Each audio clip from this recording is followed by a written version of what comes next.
আজকে আমি আপনাদের সাথে বিয়েবাড়ির জালি কাবাব রেসিপি শেয়ার করব। এটা খেতে অসম্ভব মজার হয়ে থাকে। এই রেসিপিটি বাবুর্চি থেকে নেওয়া। এই কাবাবটা খেতে অসম্ভব মজার। আপনি একবার তৈরি করলে বারবার রিকোয়েস্ট পাবেন। এই জালি কাবাবটি আপনি মোরগ পোলাওয়ের সাথে, তেহারির সাথে, কাচ্চির সাথে, পোলাওয়ের সাথে, যে কোনো আইটেমের সাথে আপনার খেতে অসম্ভব মজার। আসুন শুরু করি। এখানে প্রথমে আমি একটা মশলা রেডি করে নেব। তার জন্য 60টি এলাচ নিয়ে নিয়েছি এবং 6 থেকে 7 টুকরো ছোট ছোট দারচিনি নিয়ে নিয়েছি এবং 10 থেকে 12টি কাবাব চিনি। আর এই মশলাটাকে পিপল বলে।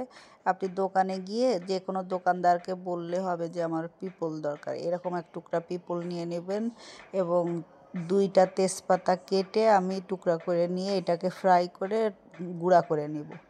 এখানে একটা বলে আমি হাফ কেজি গরু মাংস কিমা করে নিয়েছি এবং মাংসর থেকে এক্সট্রা পানিগুলা বের করে নিয়েছি। এই কিমার মধ্যে কোনো এক্সট্রা পানি রাখা যাবে না।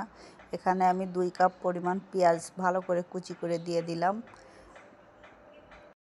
এখন বাজারে যে পুদিনা পাতার আটি পাওয়া যায় সেখান থেকে আমি এক আটিতে যতগুলো পুদিনা পাতা হয়, এখানে হাফ কাপ পরিমাণ পুদিনা পাতা হয়েছে। আমি সেটাকে ভালো করে পরিষ্কার করে ধুয়ে কুচি করে নিয়েছি এবং কাঁচামরিচ নিয়েছি আমি হাফ কাপ।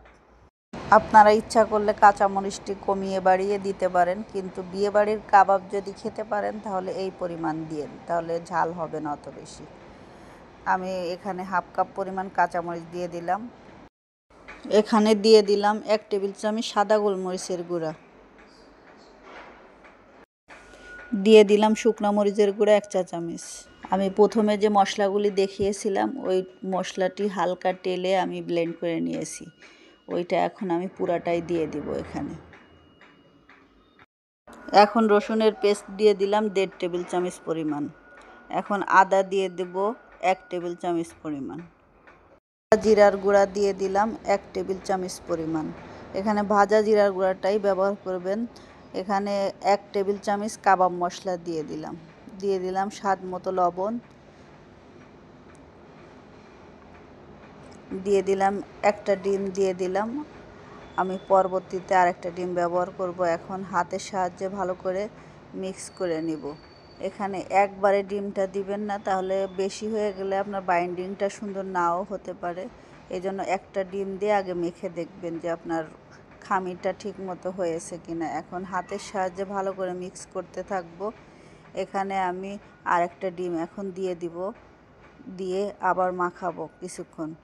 মাখানোর পরে আমি অল্প অল্প করে টোস্টের গুঁড়া ব্যবহার করব। আমি এখানে 200 গ্রাম টোস্টের গুঁড়া ব্যবহার করেছি। আপনারা অল্প অল্প করে দিয়ে দেখবেন যে আপনার কতটুকু লাগবে। এখানে আমি দিয়ে দিলাম 1 কাপ বেরেস্তা। এখন হাতের সাহায্যে ভালো করে মিক্স করতে থাকবো। এই মাখাটা আপনার হাতের সাহায্যে খুব ভালো করে করতে হবে, না হলে আপনার কাবাবটা ভালো সুন্দর স্মুথ হবে না। এখানে আমি টেস্টিং সল্ট দিয়ে দিলাম 1 চা চামচ পরিমাণ। এটা আপনারা স্কিপ করতে পারেন, কিন্তু আপনি একেবারে বাবুর্চিদের হাতের যদি কাবাবের স্বাদটা আনতে চান তাহলে টেস্টিং সল্টটা ব্যবহার করা লাগবে। এখন আপনাদেরকে হাতের সাহায্যে আমি একটি তৈরি করে দেখাই।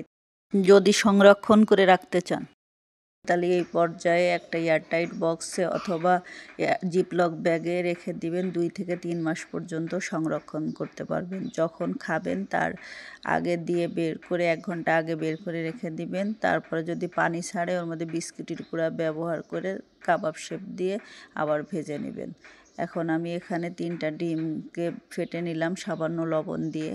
এখন আমি একে একে কাবাবগুলা দিয়ে দিব, দিয়ে ডিমের মধ্যে ভালো করে কোট করে নিব। অলরেডি আমার প্যানের তেলটা গরম হয়ে গেছে। এখন কাবাবগুলা দিয়ে দিলাম। এখানে আপনার চুলার জালটা মিডিয়াম টু লো হিটে রাখতে হবে। এখানে তেলটা অতিরিক্ত গরম করে নেওয়া যাবে না, তাহলে কাবাবগুলো দেওয়ার সাথে সাথে কালার হয়ে যাবে, ভিতরে কাঁচা থাকবে। এই জন্য লো টু মিডিয়ামে জালটা রেখে আপনার মিডিয়াম হিটে তেলটা যখন থাকবে সেই পর্যায়ে কাবাবগুলো দিতে হবে।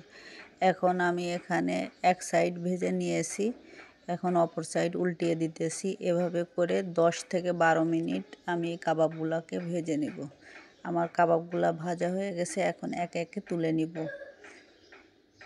আমার কাবাবগুলো রেডি হয়ে গেছে।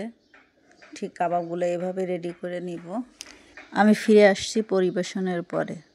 এই কাবাবগুলো খেতে অসম্ভব মজার হয়ে থাকে। এভাবে অবশ্যই একবার ট্রাই করবেন। ট্রাই করে অবশ্যই কমেন্টে জানাবেন কেমন হয়েছে। চেষ্টা করেছি সহজ এবং ইজিভাবে দেওয়ার জন্য।